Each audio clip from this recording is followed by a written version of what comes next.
बच्चों, आइए आज हम सप्लीमेंट्री रीडर की ओर चलते हैं।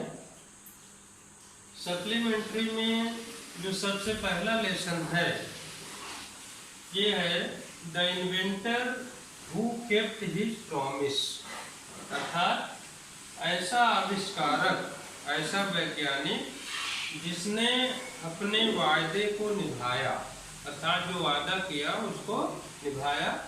तो बच्चों, ये जो लेसन है ये एक बहुत महान वैज्ञानिक एडिसन के बारे में है। एडिसन का पूरा नाम था Thomas Alva Edison. Thomas Alva Edison. बच्चों, थॉमस अल्वा एडिसन, जैसा कि मैंने बताया कि ये अमेरिका के बहुत बड़े वैज्ञानिक हुए। आइए हम इनके बारे में जानते हैं। जब ये बहुत बचपन में थे और स्कूल पढ़ने जाया करते थे तो बहुत सारी जिज्ञासाएं इनके मन में रहा करती थीं। ये अपने टीचर से बहुत सवाल पूछते थे और जब तक उसका सही उत्तर नहीं पा जाते थे तब तक पूछते ही रहते थे। एक बार कक्षा में टीचर पढ़ा रही थी, मैडम पढ़ा रही थी और वो चिड़ियों की कहानी सुना रही थी। चिड़ियों की कहानी जब खत्म हुई तो एडिसन ने पूछा, कहा मैडम ये बताइए कि चिड़िया आसमान में उड़ जाती हैं लेकिन आदमी क्यों नहीं उड़ पाता है? तो मैडम ने कहा क्योंकि आदमी के पास पंख नहीं होते हैं। फिर इस उत्तर से भी एडिसन को संतुष्टि नहीं हुई। उन्होंने दोबारा प्रश्न कर दिया, कहा कि पतंग तो आसमान में उड़ती है लेकिन उसके भी पंख नहीं होते हैं। अब पूरे क्लास के बच्चे हंसने लगे, मैडम का धैर्य खो गया और उन्होंने प्रिंसिपल से शिकायत की। प्रिंसिपल ने एडिसन के माता पिता को बुलवाया और स्कूल से उसे निकाल दिया। कहा कि इसे ले जाइए, ये लड़का बहुत स्टूपिड है, नॉटी है, बहुत ही मूर्ख और शरारती है, ये हमारे विद्यालय में पढ़ने लायक नहीं है। तो एडिसन के माता पिता एडिसन को अपने घर ले आए, लेकिन उन्हें मालूम था कि ये जो हमारा बालक है, एडिसन है, ये मूर्ख नहीं है, निश्चित रूप से इसमें बहुत ही ज्ञान है, बुद्धि है, इंटेलिजेंस है। तो एडिसन ने अपनी माँ से ही घर पर शिक्षा प्राप्त की, पढ़ाई की। उसकी माँ ने उसे पढ़ाया, उसकी जिज्ञासाओं को शांत किया, उसके प्रश्नों का उत्तर दिया।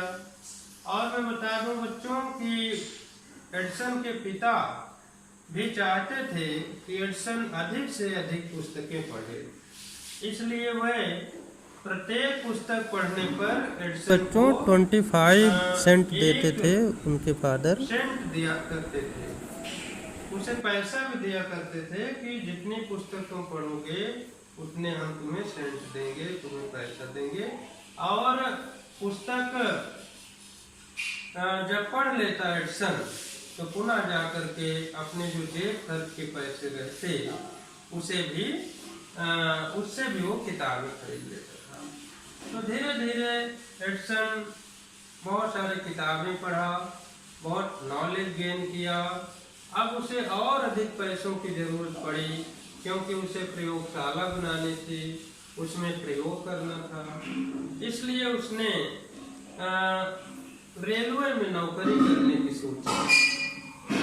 अभी उसकी उम्र केवल 12 वर्ष की थी, लेकिन वो चाहा कि हम रेलवे में नौकरी करके पैसा अर्न करें जिससे अधिक से अधिक पढ़ें और प्रयोग कर सकें। उसके माता पिता को ये बात अच्छी नहीं लगी, लेकिन फिर भी जब एडिसन ने अपने निर्णय का सही कारण बताया तब उसके माता पिता मान गए और इस तरह से एडिसन रेलवे में नौकरी करने लगा, अखबार बेचने लगा, उसने फल बेचे, बहुत सारे कार्य किए। लेकिन वहाँ रेलवे में काम करते हुए भी एक दुर्घटना घट गई। एक दिन जब वह प्रयोग कर रहा था, तभी जो फास्फोरस का एक टुकड़ा, एक धातु होती है फास्फोरस, जो बहुत ज्वलनशील होती है, वो नीचे फर्श पर गिर गया और पूरे ट्रेन की उस बोगी में आग लग गई। किसी तरह से आग तो बुझ गई, लेकिन एडिसन को फिर नौकरी से निकाल दिया गया। तो बच्चों, एक बार एडिसन बेरोजगार हो गया, उसके पास सोर्स ऑफ इनकम नहीं रह गया। फिर इसी बीच वह एक बार अपने एक मित्र के साथ एक फैक्ट्री में गया।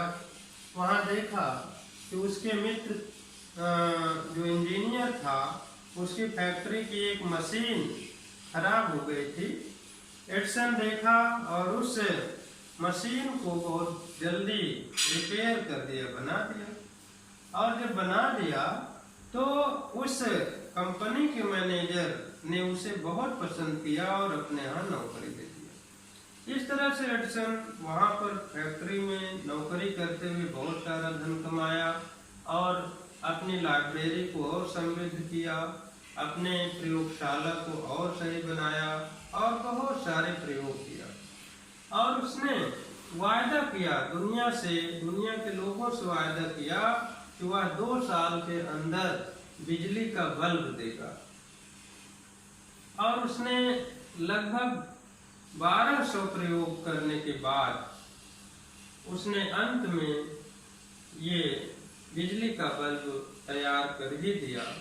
और जब तैयार करके अपने लेबोरेटरी में लगाया, न्यूयॉर्क में लगाया, तो पूरे अमेरिका वासी उसे देखने के लिए वहां पर इकट्ठे हुए और सभी ने एडिसन की प्रशंसा की। एडिसन को व्हाइट हाउस में बुला करके अमेरिका के राष्ट्रपति ने उनको सम्मानित किया और बहुत इज्जत दिया, मान सम्मान दिया।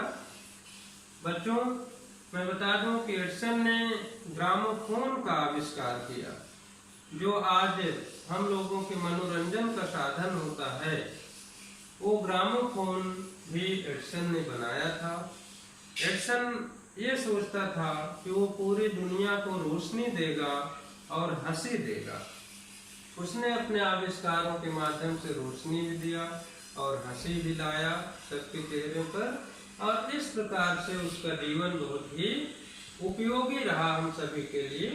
और अंत में जब व्हाइट हाउस में एडिसन का सम्मान हुआ और प्रेसिडेंट ऑफ अमेरिका ने उनको सम्मानित किया, उसके बाद जब थैंक्स बोलने के लिए, धन्यवाद देने के लिए एडिसन उठा, तो अचानक उसके सीने में दर्द हुआ और वहीं गिर करके वो अपनी जीवन लीला समाप्त कर दिया। तो बच्चों, इस प्रकार से ये एडिसन की संक्षेप में कहानी है एडिसन के जीवन की।